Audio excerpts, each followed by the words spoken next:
Yo guys, what is going on? JPS back for another video. And in today's video, we are going to be reacting to King Charles III addresses the nation for the very first time. Now, this is going to be a video continuing with our coverage following the death of Queen Elizabeth. Again, rest in peace.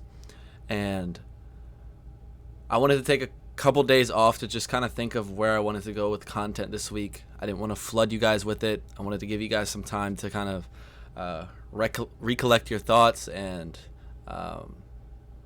give you just some time, because I understand it's just a shock for everyone, and I know a lot of you were going through some rough times at the end of last week and probably still are. So hopefully you're feeling a little bit better, if not completely okay.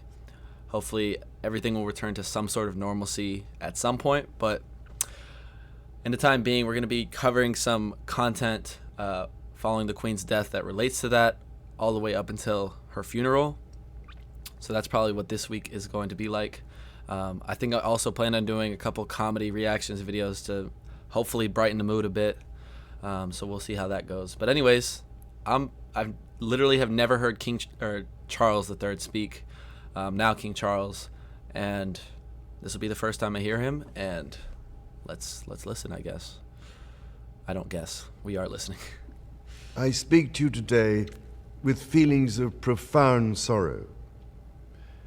Throughout her life, Her Majesty the Queen, my beloved mother, was an inspiration, an example to me and to all my family. And we owe her the most heartfelt debt any family could owe to their mother, for her love, affection, guidance, understanding, and example. Queen Elizabeth was a life well lived, a promise with destiny kept, and she is mourned most deeply in her passing.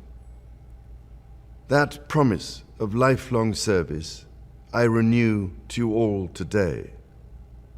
Alongside the personal grief that all my family are feeling, we also share with so many of you in the United Kingdom, in all the countries where the Queen was head of state, in the Commonwealth and across the world, a deep sense of gratitude for the more than 70 years in which my mother, as Queen, served the people of so many nations. In 1947, on her 21st birthday, she pledged in a broadcast from Cape Town to the Commonwealth to devote her life, whether it be short or long, to the service of her peoples. That was more than a promise. It was a profound personal commitment which defined her whole life. Yeah. She made sacrifices for duty. Her dedication and devotion as sovereign never wavered, through times of change and progress, through times of joy and celebration, and through times of sadness and loss. In her life of service, we saw that abiding love of tradition, together with that fearless embrace of progress, which makes us great as nations. The affection, admiration, and respect she inspired became the hallmark of her reign. And as every member of my family can testify, she combined these qualities with warmth, humor, and an unerring ability always to see the best in people. I pay tribute to my mother's memory, and I honor her life of service. I know that her death brings great sadness to so many of you, and I share that sense of loss beyond measure with you all. When the Queen came to the throne, Britain and the world were still coping with the privations and aftermath of the Second World War, and still living by the conventions of earlier times. In the course of the last 70 years, we have seen our society become one of many cultures and many faiths. The institutions of the state have changed in turn. But through all changes and challenges, our nation and the wider family of realms, of whose talents, traditions, and achievements I am so inexpressibly proud, have prospered and flourished. Our values have remained, and must remain, constant. The role and the duties of monarchy also remain, as does the sovereign's particular relationship and responsibility towards the Church of England, the church in which my own faith is so deeply rooted. In that faith and the values it inspires, I have been brought up to cherish a sense of duty to others and to hold in the greatest respect the precious traditions, freedoms, and responsibilities of our unique history and our system of parliamentary government.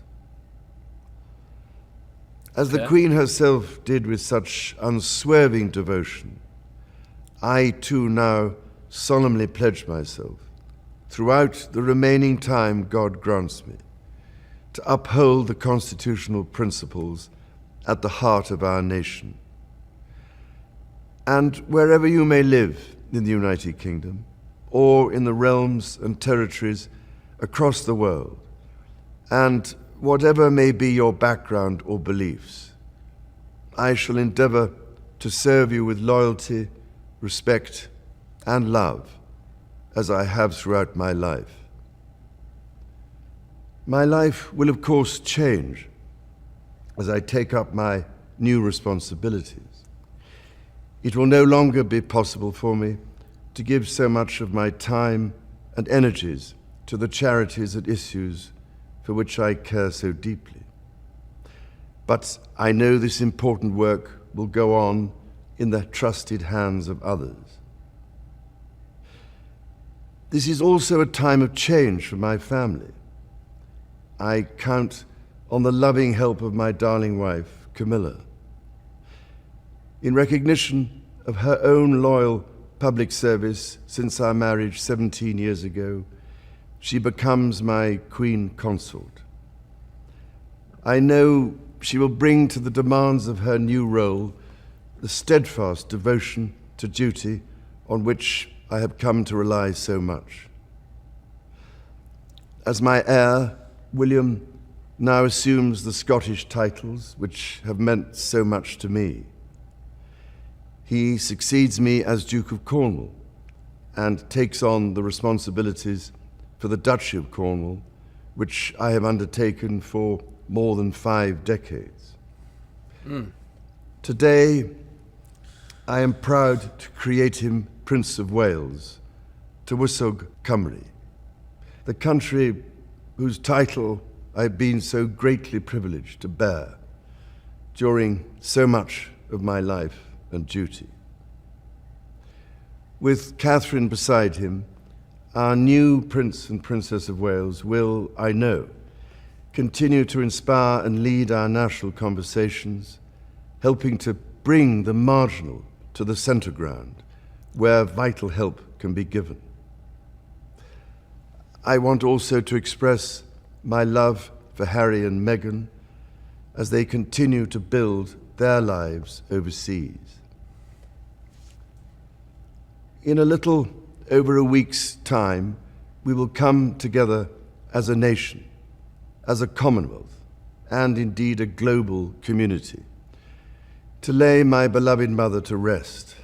Bro, it's going to be so In our sad. sorrow, let us remember and draw strength from the light of her example. On behalf of all my family, I can only offer the most sincere and heartfelt thanks for your condolences and support. They mean more to me than I can ever possibly express.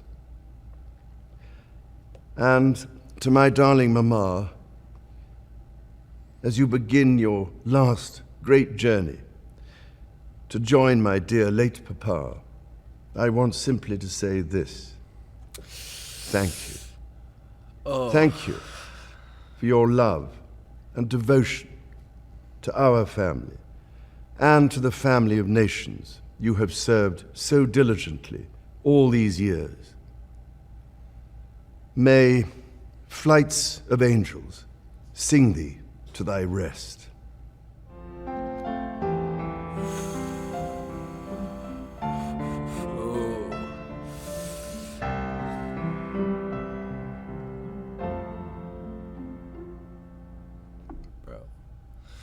I'll tell you, I was not really feeling very sad until I'd say the last 30 to 40 seconds, where you could see him start to tear up when he talked about his mom, which, you know, damn. I find the timing of the funeral, Love. I don't know how I find it. I feel like people are going to be trying to recover for the next week, and then it's going to, like, just hit so hard, because that's like, funerals are so sad. I've never even been to a funeral, but I guess the real recovery will begin after the funeral. I don't know. This is just I can't imagine imagine how I'd be feeling if, like, I had lived my entire life under Queen Elizabeth. It really would feel like I lost almost a family member. That's what a lot of you guys have been telling me. So, how did I feel about the address? I thought it was a pretty good address, honestly. He touched on everything I thought that he needed to touch on. Brought a sense of security to his position and a reassurance to the people of Britain and the Commonwealth and everyone across the world. He tied it into the Church of England, which I found interesting. Yeah, I thought it was a solid address. It also reminded me of The King's Speech, which is a movie I watched on Friday. Initially, I was going to watch Billy Elliot, but we switched it to The King's Speech. This is on Patreon, and it was just such a beautiful movie. I was tearing up at the end. It was a beautiful film. So I think I'm going to try and post a montage over here on YouTube, because I don't want people to feel forced to join Patreon. But if you do want to watch the full film, it's over there. It's the first link in the description. It's just an amazing, amazing film. Anyways, everyone, that was King Charles's initial address to the nation. Let me know what you all thought of it, and please, guys, let me know how you're doing in the comments down below. What did you do this weekend, and how's everyone feeling, or been feeling over the past few days? Hopefully, slightly better each day. Just let me know in the comments. But with that being said, my deepest feelings of empathy, thoughts, condolences, everything is with every single one of you at all times. Even, regardless of the Queen's death, I'm always gonna be standing with you guys. So just keep that in mind. And yeah, with that being said, I'm gonna catch you guys in the next video. Peace.